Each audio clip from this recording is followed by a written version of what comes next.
Hello, my lovelies. Jenny O here, the author with no last name. And I had a request from me the gamer to talk about Bella Sara. We are not playing Bella Sara in the background because the game has been taken down from the internet. Instead, we are going to play some more Horse World. I'm not sure I'm the right person to do this video, but I've done a little digging and what I've got is some facts and some speculation. So this is probably more of a what can we learn from the rise and fall of Bella Sara than anything else. Okay, so for those of you who don't know, Bella Sara was a collectible card set featuring pictures of pretty horses with life-affirming messages on them. And there was an online game at bellasara.com where you could take codes from, say, the energy cards and input them into the game to get items, and in later years, unlock story arcs in a different version of the online game. So Bella Sara had a DS and Windows version, and then two 3DS European only Bella Sara games, the online games, merch like posable horses and plushies, and a bunch of DVD cartoons involving characters and horses from the card sets. It was started in Denmark by Jit Oder Brandengard, who wanted to create a collectible card set to rival Pokemon and Magic the Gathering for girls and without the competition element. He started in 2006 and in 2007 had Hidden City Entertainment in Seattle in charge of distribution in the United States. So these cards and the toys and the game were increasing in popularity all the way up to 2013 when production stopped and the game developers were let go. Quick aside, what is naming things hidden X, Y, or Z? Okay, back to the explanation.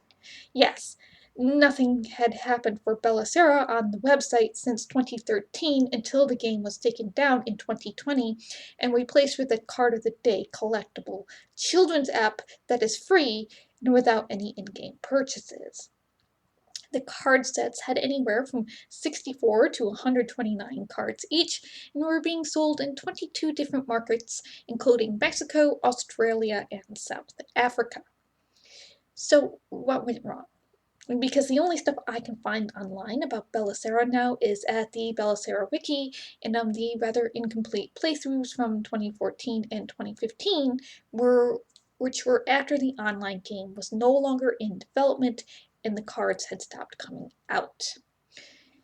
This is where I'm going to speculate because 2006 to 2014 was not the best time of my life.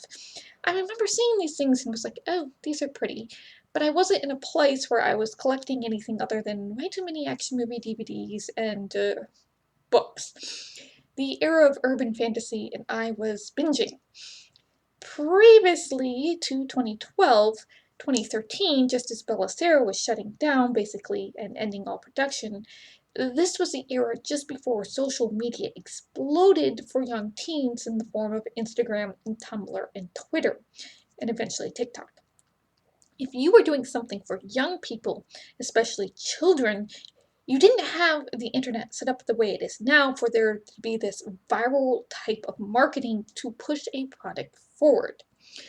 So the creator wanted to make a collectible card set to rival Pokemon and Magic the Gathering for girls, and then completely ignored why both Pokemon and Magic the Gathering were so successful, as well as treating girls, as usual, like complete idiots who don't care for competition. Have you ever been to a cheerleading competition? Or the ballet? Vicious. So there are 4 things here to why Bella Sara lasted 7 years and didn't become this huge cultural phenomena like Pokemon and Magic the Gathering. The lack of game, the lack of blanket marketing, the price, and the codes to the online game and merch. The first mistake I think happened when Bella Sara is the guy had a great concept for horse art that would really capture the imagination of little girls, and then he took out the game aspect. With Pokemon and Magic the Gathering, the whole thing about the trading cards was that it was a game you could get together with your friends and play and socialize and do something together other than compare the art on the cards. Oh, look which ones I have! I mean, these games got so popular, like D&D and Warhammer, conventions sprang up around them, and regular conventions at some time would set up rooms for them to play the games.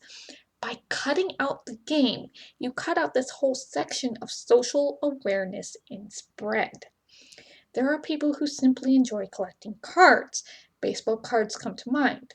What made Pokemon and Magic the Gathering so popular, as they weren't, real people cards with limited runs you could only get at certain eras, is the game aspect. Competition and socialization. You got into it. You could get your friends into it by playing a game with them.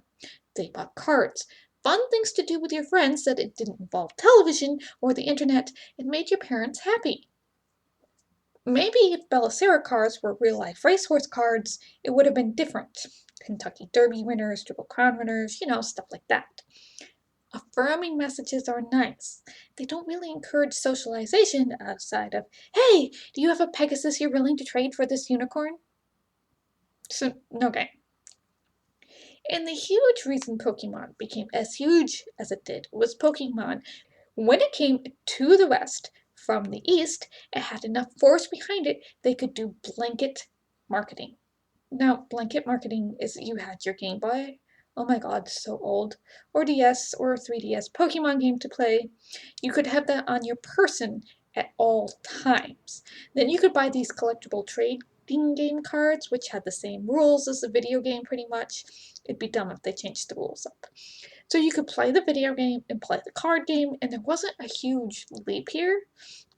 Then you could watch Ash every day on television in the cartoon as he tried to catch them all up against Team Rocket. There was also Digimon and Escaflowne, and for the older kids, DBZ, Sailor Moon, Outlaw Star on other channels, that sort of thing. Yu-Gi-Oh! Oh my god, I forgot Yu-Gi-Oh! That also had the card game. A cartoon about the card game, and Cardcaptor Sakura. And the show did huge advertising commercials between other shows. So you would be watching one of these other shows, and there came a commercial for Pokemon about either the cartoon or something else. Pokemon had merch. There was Pokemon merch everywhere. You couldn't go into a budget department store without seeing the Pokemon backpacks and folders and toys and licensed t-shirts. It was a huge merch operation. And that's what you had to do back then if you wanted to be successful. That was how you made the money. You had to blanket the market with stuff everywhere so the kids couldn't get away from it and the parents would have to buy it to get their kids to shut up. And Magic the Gathering was something the more nerdy kids did, and they had the cards right up next to the registers, so you do the impulse buying. That is such a thing. They put the card games, the candy, the soda right up next to the register, so while you're standing in line, you're like, oh, I'll spend another $4. I don't think Belisara was spending enough. They had the cards next to the register. So they did have merch. What they didn't have was the spread of merch and the follow-up games to the first game in all territories. I mean, just putting new games out in Europe really limits your cultural spread type of thing. And while they did these cartoons, they didn't do, they had big seasons of horse adventure type cartoons like My Little Pony and later Horseland and now Spirit Riding Free, which really has nothing to do with the original Spirit movie, except some designs in the name. Belisara wasn't on your TV to watch Emma have adventures with Bella and Fiona in the magical Belisara world. You had to buy the DVDs, so you had to know the DVDs existed. Catch-22. Licensing this stuff out is where the money is, and I don't know what happened. I don't know why it never really got beyond plushies and posable dolls and activity books, and why we didn't Lisa Frank this shit out down to backpacks and folders. They had jigsaw puzzles and posters and board games. Feels like it was almost there, but not quite. So no blanket marketing.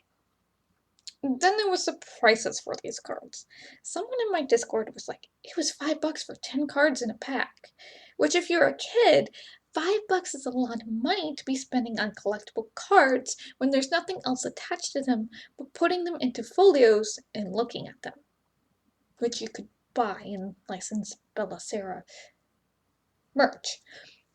50 cents a card doesn't seem too bad if we knew how many cards of each type were actually printed, and then you had to do the markup from there.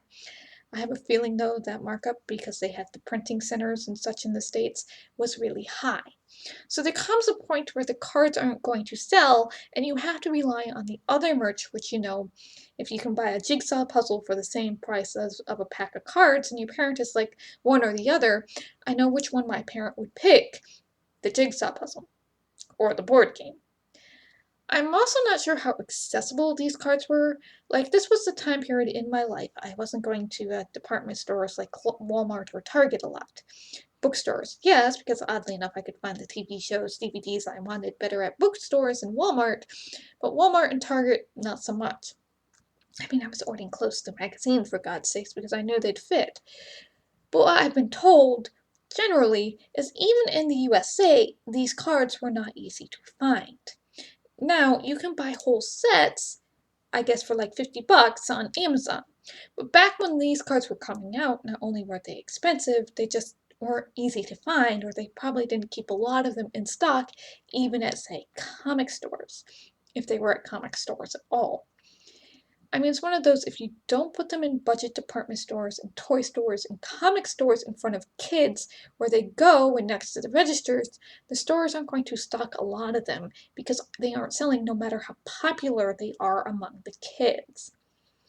Also, looking at these cards on Google, some of them, like Bella, were Bella in the same pose on different backgrounds, and that would have pissed me off as a kid and as a parent. Like, no, don't do that, folks. If you're paying 50 cents a card for a card that's the same as what you've got, just a different pretty background, it's not even worth that 50 cents. Yikes! Interesting aside.